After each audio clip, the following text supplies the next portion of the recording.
years of terror. Террора.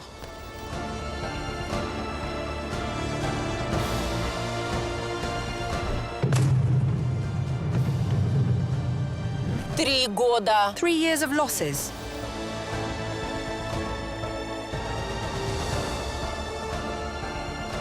War is scary. What could be more horrifying than burying your own children? And there is only one desire for the time being: justice.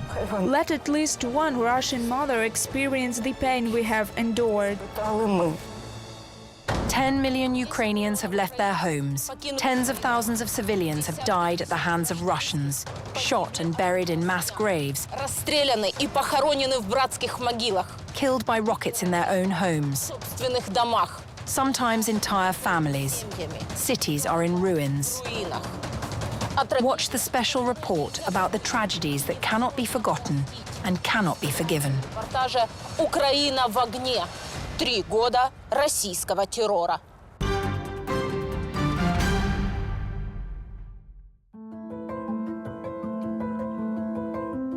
He was a bright, cheerful child. As parents, we never had him to talk back to us, you could tell. Yehor, you should be home by 9 o'clock. And by 9 o'clock, he was home. So he was a child sent by God. Hlukhiv, Sumy region. The Russian border from here is 10 kilometers away. In this once quiet town, Yehor Antipov had lived his whole life. He was 14 years old. He loved sports, had plans where to study after graduation. He was responsible, he helped the neighbors. There lived an old man on the second floor, so he would carry the bag for him. He was so responsible. With his dad taught him how to drive a car, a motorcycle, and they were choosing a motorcycle and wanted to buy one.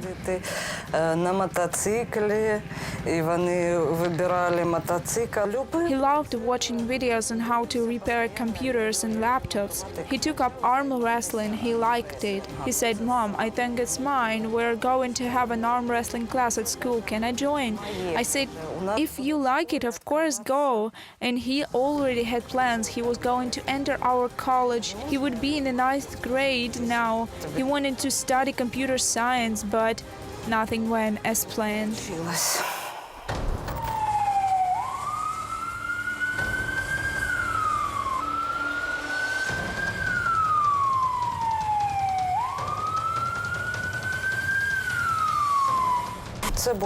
It was utterly chilling. They were chilling us with grats. It was heard in different districts, but we had never heard anything like that before. There were a lot of wounded people, children. We heard an explosion and the house started to shake, and then they hit for the second time. The windows were smashed. I started calling my son. He didn't pick up the phone, and I realized that something had happened. I just ran from work to where there was smoke, and then I was running. The children, his friends, they told me that Yehor was injured a little. I called again, and the soldier who found Yehor, Zhenya, picked up the phone, and I just came, and Zhenya was near Yehor, who was already unconscious, but still breathing. We were waiting for the ambulance for so long, and then Zhenya ran outside, caught a taxi, and we took him to the hospital. He has immediately taken to the operating room. All the wounds were mine blast and gunshot. One child died. He was brought in a critical condition. A shrapnel immediately cut through his aorta and all blood vessels. There was no chance of him surviving. Russians killed Yehor on July 27, 2024.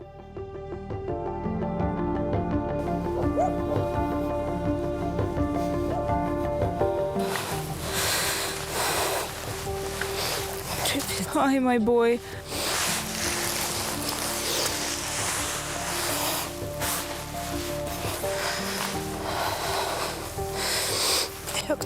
It's hard to come here to see your kid. Do you come here often? Almost every day in summer, every day, even several times a day. It was me and my friend who came to put the Christmas tree. He was looking forward to his birthday, but he never made it. дуже чекав у цьому году день народження, ну і не дочекався. Yehor was 2 weeks away from his 15th birthday. The boy's parents say Yehor became the first child in the town killed by Russians, but not the last. Out of all these graves, there are only 2 where people died on their own, and these graves are of those killed by the Russian world. There is a mother and 2 boys. One was 14, like ours. No, he was older. And the second was very young. And at once, both their mother and children were gone.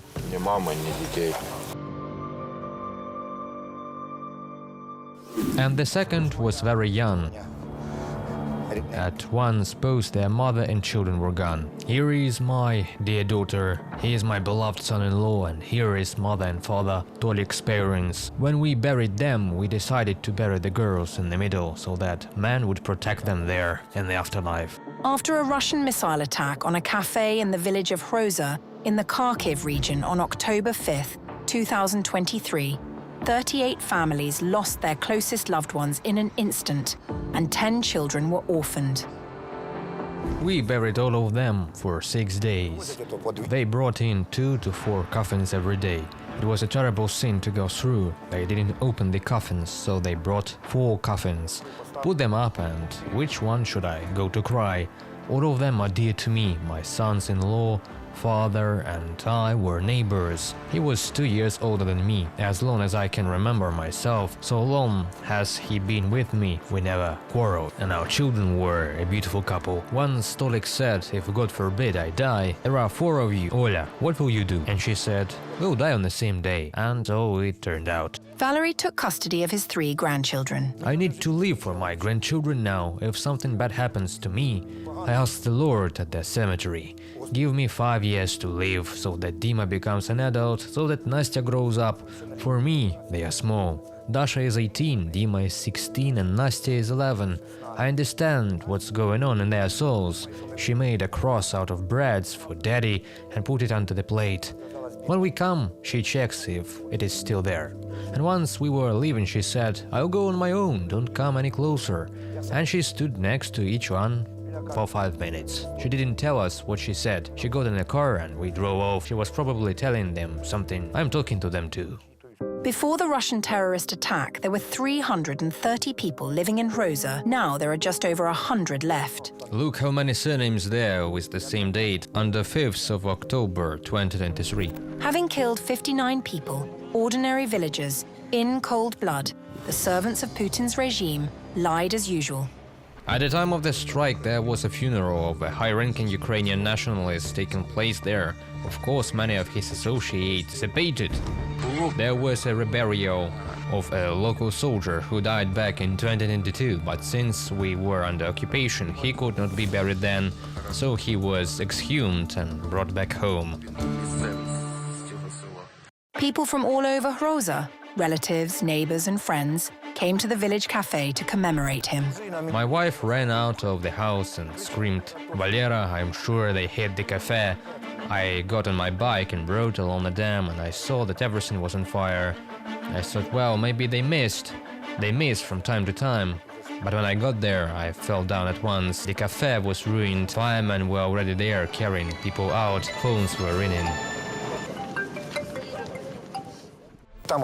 Where the trees were, my son-in-law was lying dead. He was sitting near the window. He must have been thrown away by the blast wave. He was so small I couldn't believe it. It was like a dream, like a fog. They called me. Valera, are you alive? Yes, who's there? I said. I don't know, but my son-in-law is gone. Then the fireman ran up, said that my daughter said, now Toля will take me out. They thought that the cylinder had exploded, and when I read the conclusion, tears ran down my face. Blood loss. My son-in-law died immediately, a shrapnel wound, but my daughter was lying there hoping. Her last words were, I want to live so much. In memory of his murdered children, Valery tries to give his grandchildren a decent future. He confesses that before the tragedy, he did not realize how happily their family lived. It was fun and happy, the children were together. We were here, the grandchildren, every morning we had a get-together on the bench, or in the evening, Tolik would go to work at 4 or 5 in the morning and knock, "Father-in-law, let's have some coffee." "Mother?" Oля came later. Every day was a holiday when everyone was around. Everyone was happy. Tolik and Ola would come for dinner.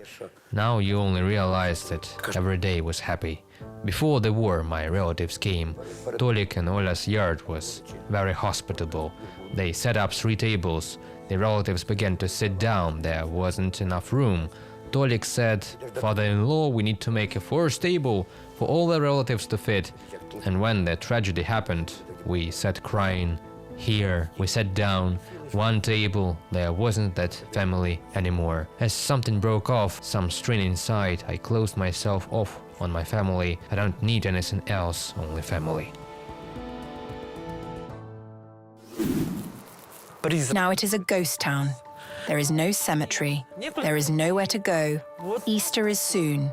We will go to church, and then, as it should be, to the cemeteries, to the Red Hill. There is nothing left. My mom, dad, and other close people, they have erased the past. Svitlana is a native Bakhmut resident. She has lived in Bakhmut for over 70 years. She has seen the town transform from a depressing industrial town into a cozy and peaceful one. These are my roots. My childhood was spent there. I used to run barefoot with a piece of bread on the street, and as I see these videos, I see absolutely, it's small. I see, here I lived.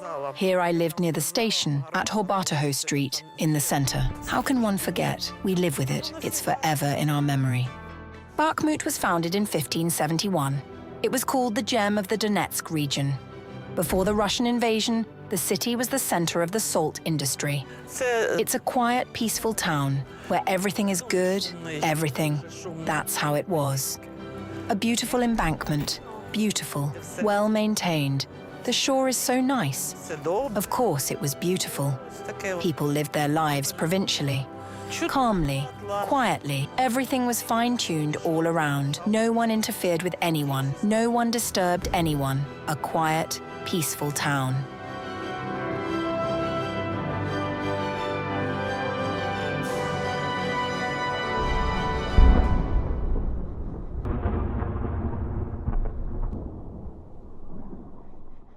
The front line approached Bakhmut as early as May 2022.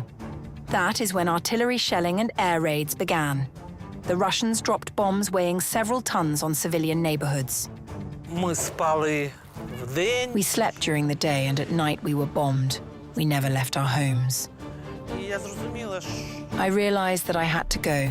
It was the very beginning, and it was very scary. We thought it wouldn't last long, but it turned out the way it did, unfortunately.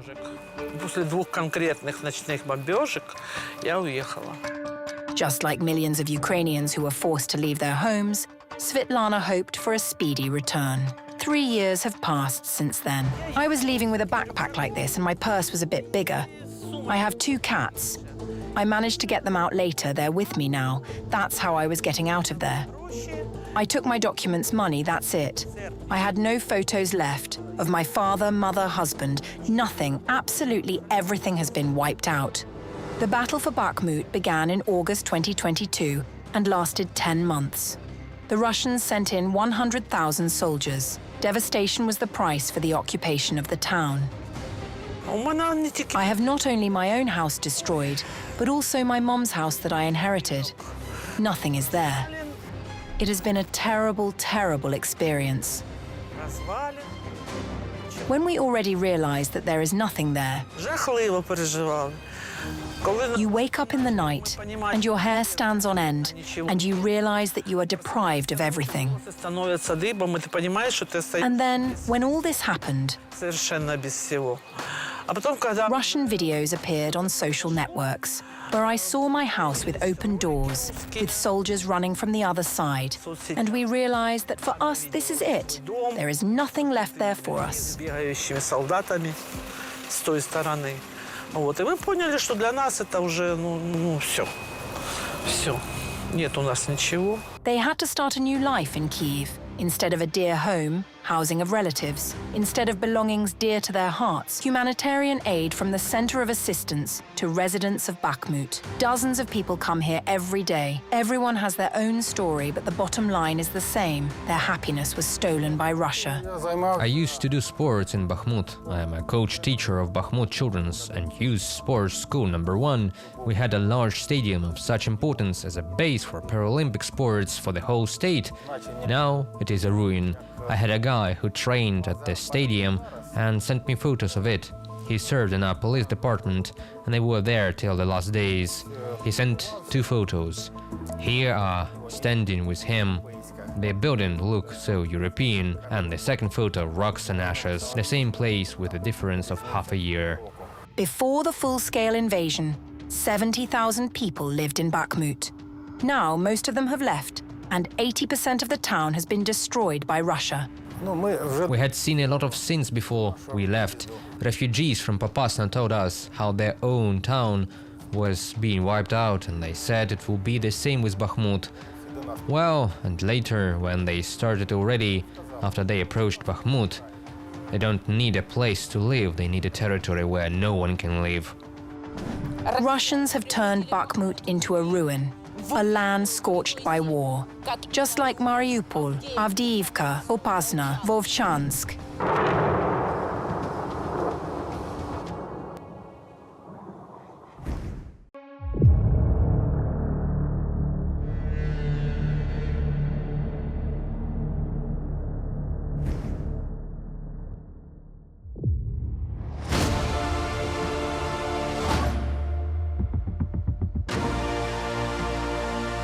And they want to turn the whole of Ukraine into the same ruin. Russia is hitting energy facilities in an attempt to plunge the state into darkness and cold, destroys hydroelectric power plants, causing a large-scale man-made catastrophe.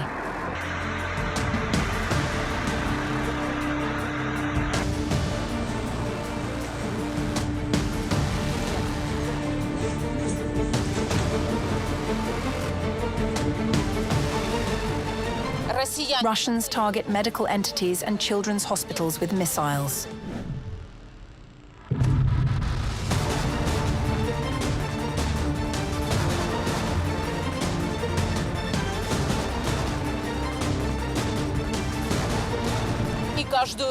And every night, launch dozens of attack drones at the homes of sleeping Ukrainians.